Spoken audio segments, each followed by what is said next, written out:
The Roos are on a 3-game win streak, the Horns are fighting for a national title, and Houston hosts the Champions Cup. That and more on today's TXWaterpolo Podcast. There's an ocean between us, my love. I'm James Smith in Austin, Texas, and on Skype is Joe Linehan. What's up, Joe? Not much, James. Are you staying warm down there?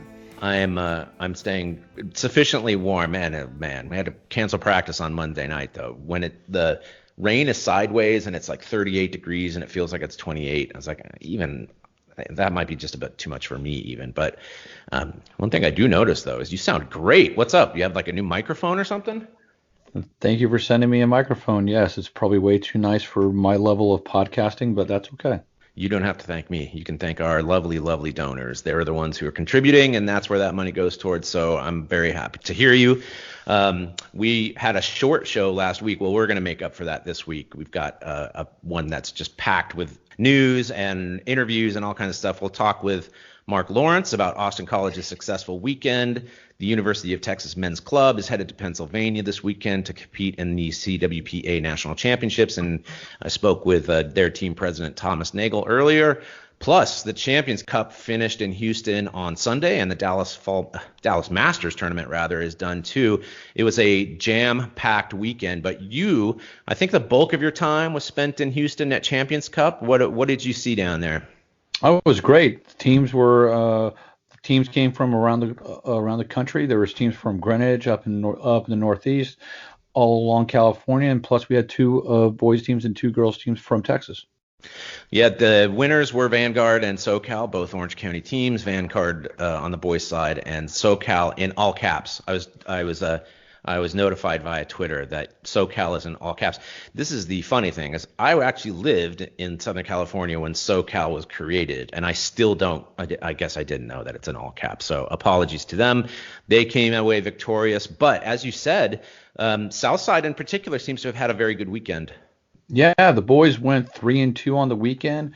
They ended up getting paired with the first place and fifth place team in their bracket, and then they won all their games on Saturday and Sunday. They ended up ninth, but I bet they could have competed with the sixth, seventh, and eighth place teams. So just a shout out to Coach Daniel and Coach Taylor down there. I mean, they did a great job this past weekend. It's always good to put a little bit of a scare into some team. I mean, Rose Bowl has a very good reputation, and maybe their team is weaker or stronger than it has been in the past. But Southside is competitive. They've got players who can play against the top level teams from the country. I think that's true up and down all the age groups and genders from Texas. There are very good players coming out of Texas. The Thunder girls did a great job. I believe they placed 10th.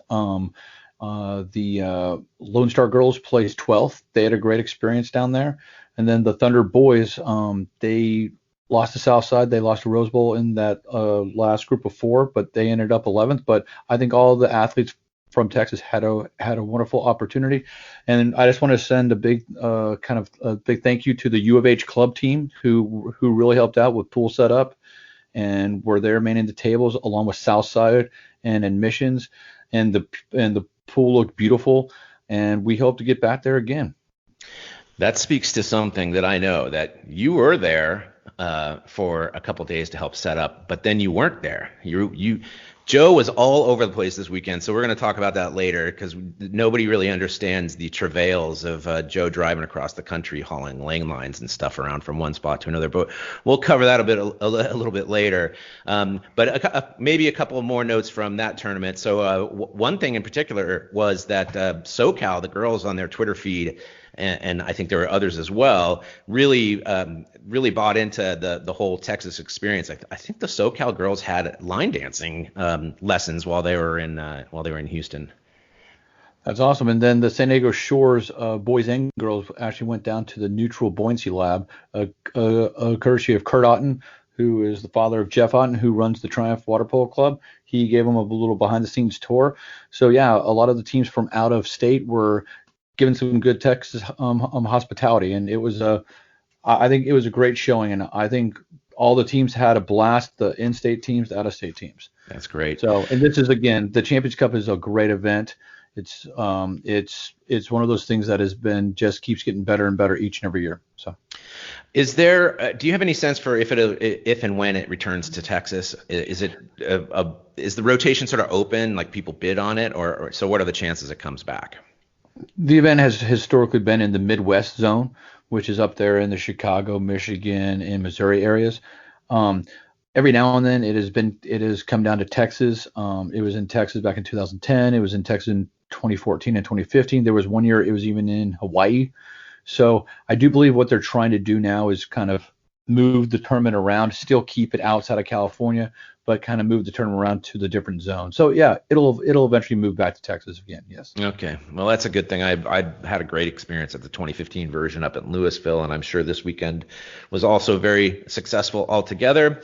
Another event that took place this weekend was the Dallas Masters Tournament, hosted by Pegasus at SMU, and you were there also. So what did you observe there?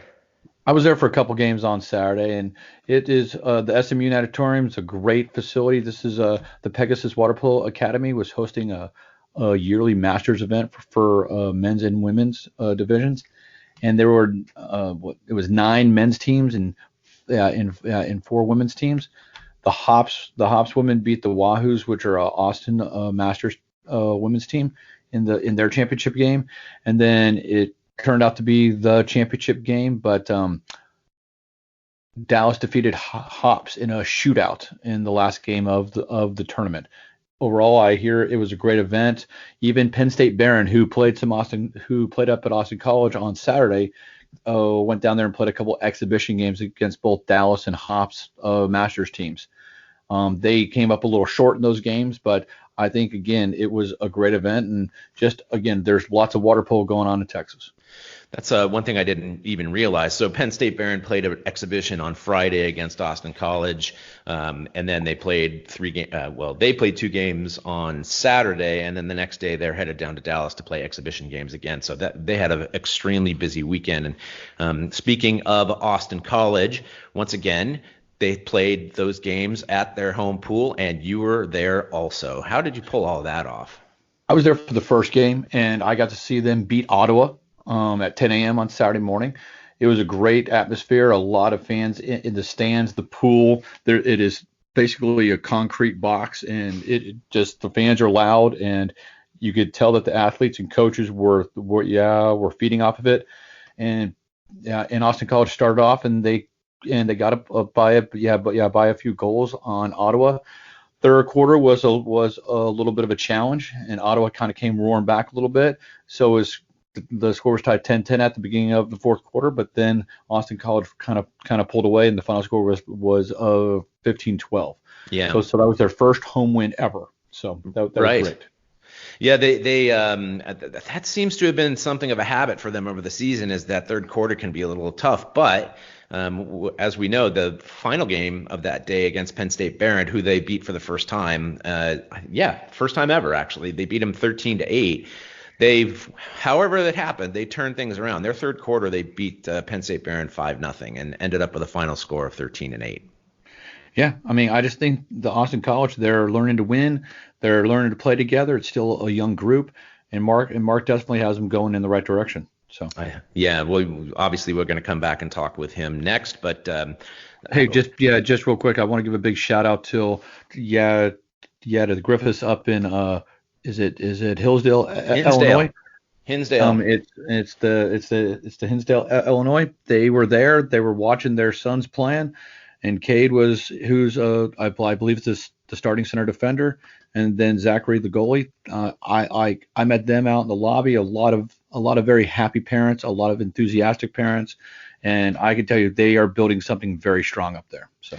We mentioned several weeks ago that we're annexing Illinois as part of our Texas podcast. So yeah, it was awesome that they had a chance to speak with you, and they are part of our listening audience, and we're grateful for that. So, but here's the question. So you had to leave Dallas on Wednesday, is that correct, to get down to Houston on Thursday? You had the most crazy itinerary this last weekend.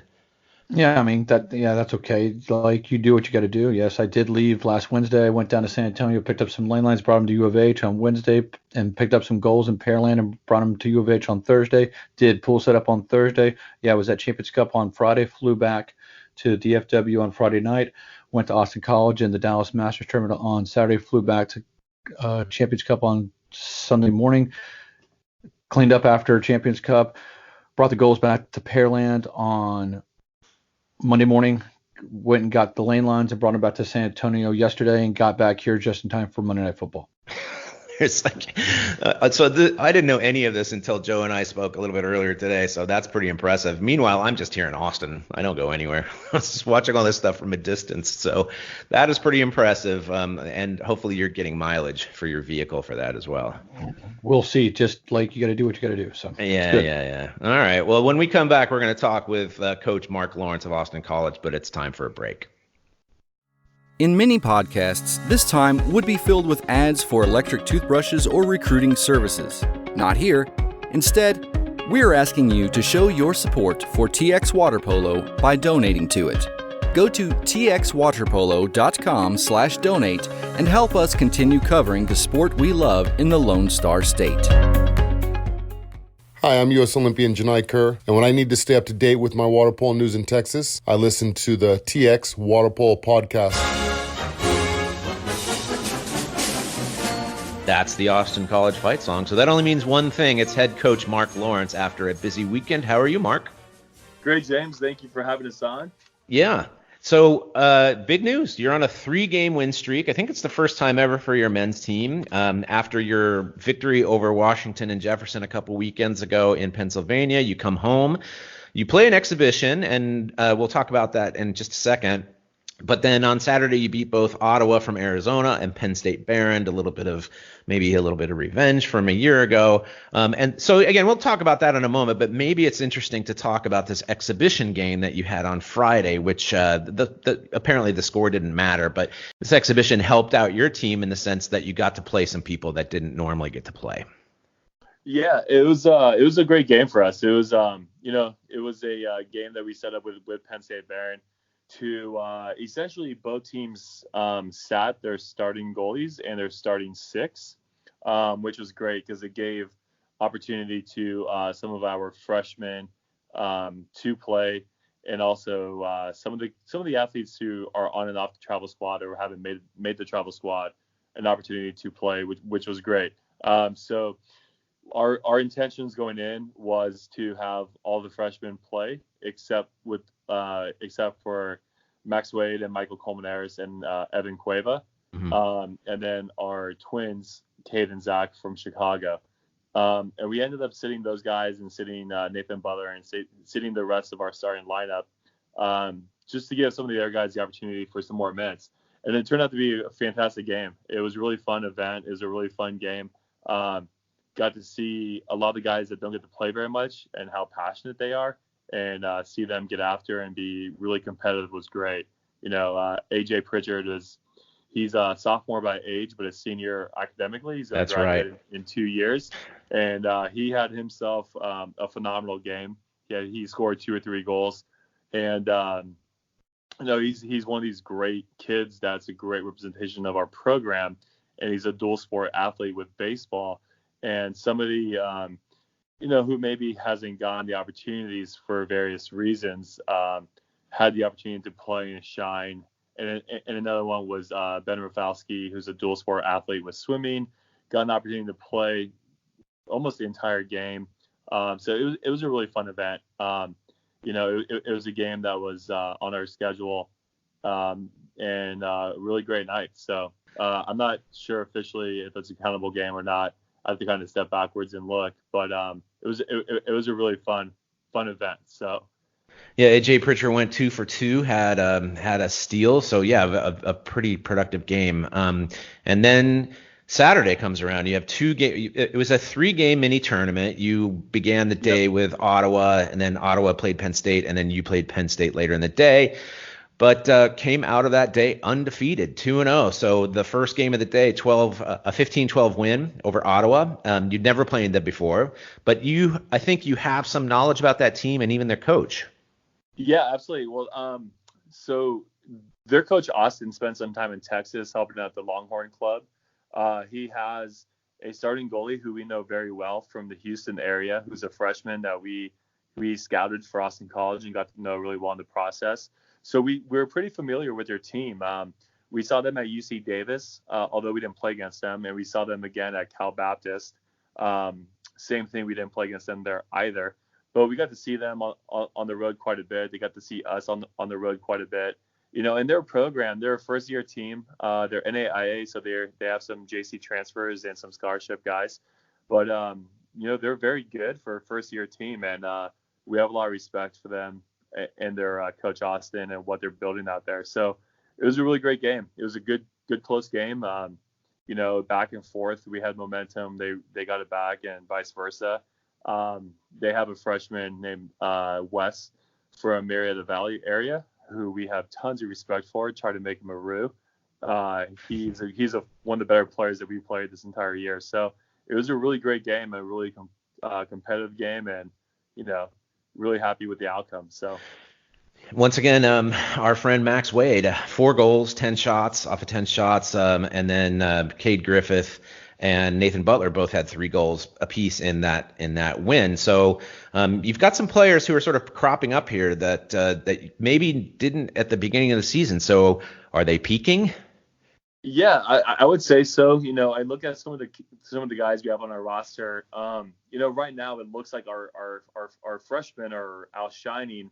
And they're really not. They're getting a lot of the sexy stats, and our sophomores are really doing a great job of doing. I guess the best way to put it is like role player stats, like playing great defense and setting other guys up and creating for others. And these freshmen are just taking advantage of the opportunities that are presenting themselves. You know, Cade and Nathan were 2 guys that came in with all the physical tools. I mean, if anyone looks at them physically, they're 6'5" and 6'7" respectfully, and both blazing fast and throw the ball really hard. They just needed more experience, and now they've gotten a good chunk of experience so far this year, and they're starting to really come into their own and shine. And then Max we knew was a great player. I felt that he was the best player in the state of Texas last year, regardless of grade. And our number 1 goal last year was to get him in our recruiting class. So he's having the effect that we had hoped that he would have. You know, he's our physical leader in the water, and at times he's our emotional leader. He's matured a lot since high school, but we absolutely love his competitive nature. And between he and Michael Colmenares, we thought we got the two athletes that we really wanted, and they're both doing a phenomenal job for us. So yeah, phenomenal. And Max Wade followed that up with 6 goals. It was almost like a vengeance game for him against Penn State Behrend. I mean, you've had mixed success with him in the past, but on Saturday it was not terribly close. It was 13-8 final. Yeah, I mean, it was a good game. It was a much closer game than the score.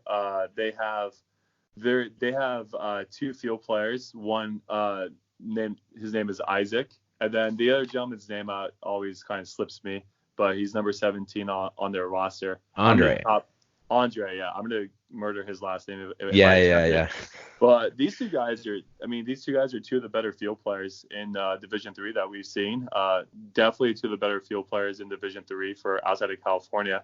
And then they have a phenomenal goalie as well. So they're really talented. You know, we played really well. The first half was close, and we pulled away in the second half. But we're going to see them next weekend, and you know, they have the talent to where I wouldn't be surprised if they had that outcome against us if we didn't play well. So we're really happy with the outcome. They were somebody that beat us last year, you know, when we were young and trying to kind of figure it out. And you know, hopefully as we go into the future, somebody that we have a really healthy rivalry with. So we were really happy with the outcome. So far, so good. And the goalie you're talking about is Matt Olimsky. He's a SoCal guy, right? I think San Diego even. And yeah, I think he's a San Diego guy. Yeah, my understanding is that he actually might even be one of the best goalkeepers in the MPSF. He's leading the MPSF in steals. Now, the standards are a little bit different, but that's pretty impressive for somebody at what is a relatively small school. Yeah, absolutely. And I think, you know, between he and Isaac Hatop, you know, these are 2 guys that, you know, yes, they're on a D3 roster, but these are two of the better players that we played against this entire year. And I think if anyone who talks to the coaches, that are in the CWPA for Division 3 or Division 2 that see these schools on a regular basis would agree that these guys are phenomenal players. They could easily be on West Coast Division 1 rosters and be productive. So they, we have a lot of respect for them. They could definitely control a game. So. Okay, so you brought it up yourself. MPSF starts on the 22nd on Friday. Your opening round game is against Penn State Behrend. So I think it's fair to say that you don't have expectations of winning that tournament. I'm not trying to be smart about it. It's an extraordinarily tough conference that you're in. So what is it that you can tell people about? What is it that your intentions are? What do you want out of this tournament? Yeah, well, I mean, first and foremost, we want to come home minimum 5th place, So we're going to play Penn State Behrend in a conference game before the actual tournament starts. Oh, okay. Then that game determines the 5th and 6th seeds. In the reality of it, that game's important for program growth, program, kind of pride and bragging rights a little bit. But when it's all said and done, one of us will play the 4th seed and one's going to play the 3rd seed. And I'm not sure if one road is better than the other, with those 4 teams. Right, but especially with how that league is going this unpredictably. Absolutely, but it's essentially a game to figure out who's going to wear dark caps in the 5th place game for right now. But it's still a really important game. Right. It's still a game that we circle because to us getting 5th place at MPSF would mean the world for us. That would be our version of winning our conference. Understanding that the Big Four are essentially unwinnable games right now, but at the same time, we also playing one of the Big Four and it's such a high value because that one game, if we could come out of that game healthy and come out of the game knowing that we put everything we had into that game, well, we have nothing to lose and only an opportunity to get better. So, last year we played Cal, and I've known Coach Everest for a very long time, and they definitely swam us up and down for 4 quarters, but that one game was probably worth 2 weeks of practice. Wow. It was an amazing experience. And so we really look forward to it. So we go to MPSF, and our big goal is to beat Penn State Behrend twice, come home with 2 wins, and come home from that game against a Big Four, a significantly better team and more experienced team, and ready to play next year and grow from it with our non-traditional this spring. Got it. And the way that would work out would be that again, you play this almost like a play-in game. It's a conference game to determine seeding, as you mentioned, and then in theory, your final game would be against Penn State Behrend on Sunday the 24th. Is that right? Correct. Yeah. Correct. Yeah. So that, and that's what happened last year, right? I mean, and those games were pretty mixed. I mean, I think one game was quite close, and one game was maybe a little bit less so. But but I anticipate that that's what you're looking forward to this year to sort of change those outcomes. Yeah, absolutely. And there's different thought processes you could go into it. I remember when I was a senior at Queens, the conversation was, well, when you go to the Final Four, do you put everything you have in that semi, or do you take the approach of making sure that you're ready to win that 3rd place game? And there's different ideas, I guess, and approaches. And we as players back then wanted to put everything into that semi. And that's kind of what we did last year. We had a very close game with Penn State Behrend, and we played so hard in that Cal game against Cal, and I don't think we had much energy left over for that 5th place game. Right. But I don't think I would change that choice by any means. I think given everything we have against one of the Big Fours, even if it jeopardizes a little bit, we're not as rested, not as fresh, whatever the topic is for that 5th place game, I think that's a risk we would happily take because we want to make the most of every single game, So ideally we want to be able to go in there and win that conference game and then win that 5th place game. So. So here's a loaded question. I mean, USC beats UCLA this last weekend. Stanford falls to UCLA the weekend before. Cal is coming on a little bit more strongly this year. Yeah. It's not you can't say that it's there. You have no idea who will be that 4th or 3rd seed, but does it matter to you? Oh, no, it doesn't really matter to us. We have a great deal of respect, obviously, for all those coaches and players and programs. We had a blast last year playing against Cal, and we don't care who we would play against. We just want the opportunity to play against one of those teams and get better for it. So. And bring that big traveling crowd that you always seem to have wherever you go. So that'll be something that Southern California might get. It's in Berkeley. No, Northern California. No, it's in Berkeley, yeah, they've probably never seen a group of Texans before like that. Well, well, anyway, it's pretty great. Our home games over the weekend on Friday and Saturday both, we probably had over 350 people at our games, and in our little auditorium, it was deafening for all of our games, to the point where we had a hard time hearing whistles and we were 10 feet away. So, like we talked about in the past, our Roo families travel extremely well and then are very supportive and very loud, probably obnoxious to the other teams, but very loving for us. So yeah, we absolutely love it. Great. Mark Lawrence, head coach of the Austin College Kangaroos men's and women's varsity teams. Thank you for your time. Awesome. Thanks, James. Next, a conversation with Thomas Nagle, president of the UT men's club team. You're listening to the TXWaterpolo Podcast. Lowry to McDonough with 5 to shoot. Good flip inside to Galgani. Puts it away. From the left. That's the eyes of Texas, and that can mean only one thing. It's the University of Texas is headed off to Pittsburgh for the national championship clubs for water polo clubs for the CWPA. And on the Skype machine with us is Thomas Nagle, who is the president of that club. How are you, Thomas? I'm doing quite well. How are you, James? Good. Yeah. So actually, to start, you mentioned actually before we were on the air that you just came from class. What was that class again? This is always impressive. It's mechatronics lab, so it combines mechanical and electrical components. All right. So University of Texas won the Texas division, and we'll get to that game over A&M in a couple of minutes. But your first game is scheduled now. It's at Penn State. It's against Penn State University, Mid-Atlantic winners, although we don't know what the score was because it's not on the website, but that's a whole different subject.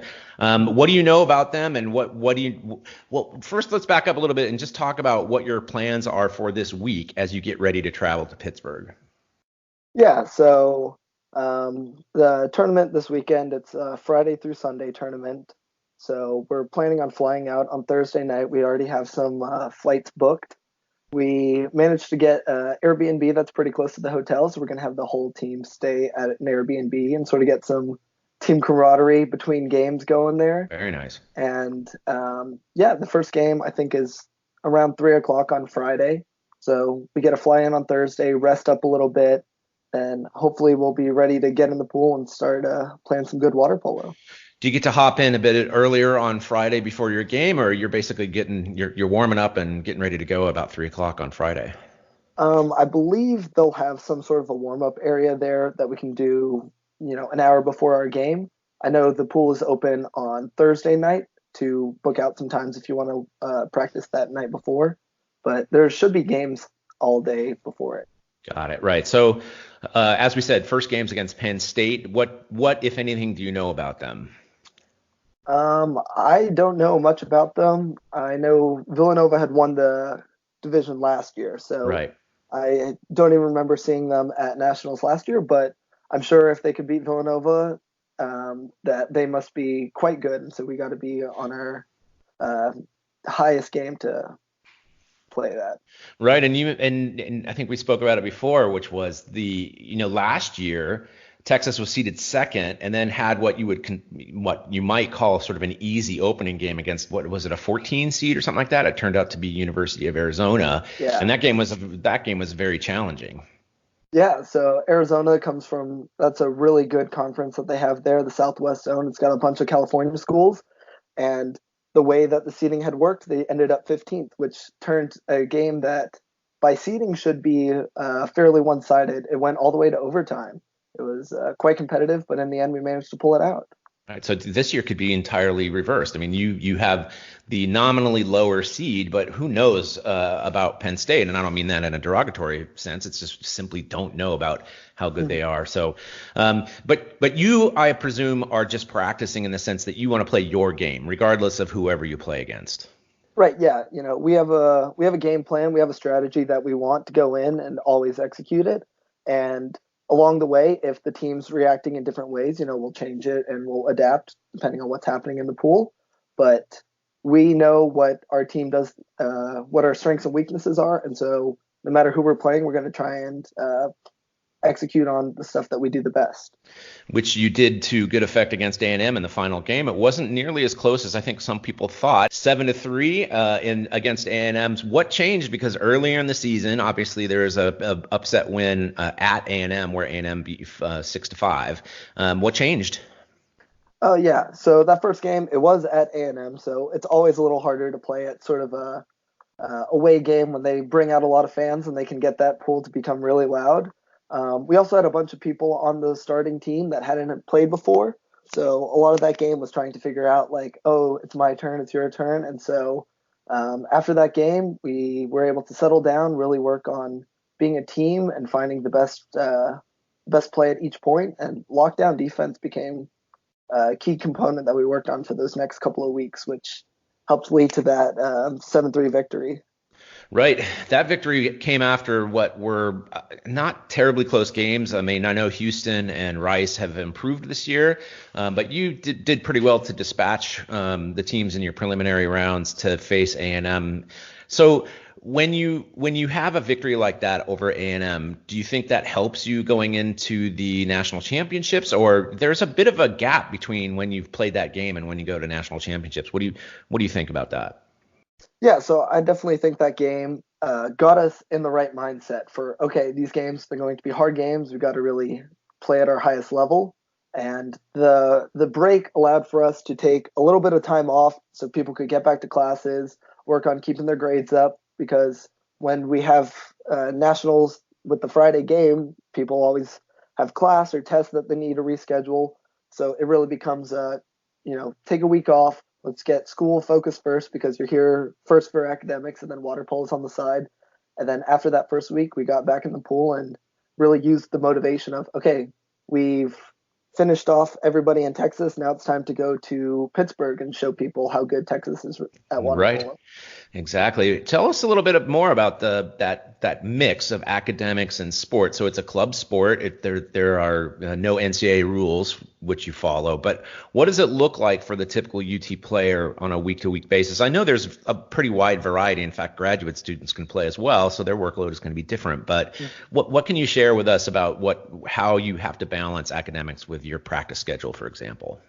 Yeah, so we have freshman through senior. We even have a grad student on our team, all different colleges, all different majors. So some people are taking extreme course loads, and it makes showing up to the pool a little harder some days because they have a test. And we really try and work with people. It's, you're here to get an education. So we really try and say, if you need to take a day off, you need to work on homework, you have a project, go do it. And we try and motivate people to come to the pool. So whatever it takes to get as many people to show up and hop in the pool and work for it. And how many days a week do you typically practice? We have our pool 4 days a week. So we have 2-hour practices Monday through Thursday. Got it. And what about you? So you're a Houston guy. And how did you get into the game, and how did you get to UT? Yeah, so I started off in high school. Whenever I was on the high school swim team, I've been swimming most of my life. And in the off season for high school swimming, we started water polo, and I really loved the game. So after that, I found out that there's club teams that I can join. So I actually joined Viper Pigeons and played with them for 4 years. Got to go to Junior Olympics with them over the summer, which was really great for growing my water polo knowledge and skills. And then when it came down to deciding a school, I knew that I wanted to go to engineering, and Texas and A&M both have really good engineering programs. And I wanted to be in Austin, have all of the different stuff that Austin can offer. So that's why I chose UT. over A&M. I'm sure they'll be delighted to hear that. Although you did give them credit for having a stellar engineering program, which is the reputation they have.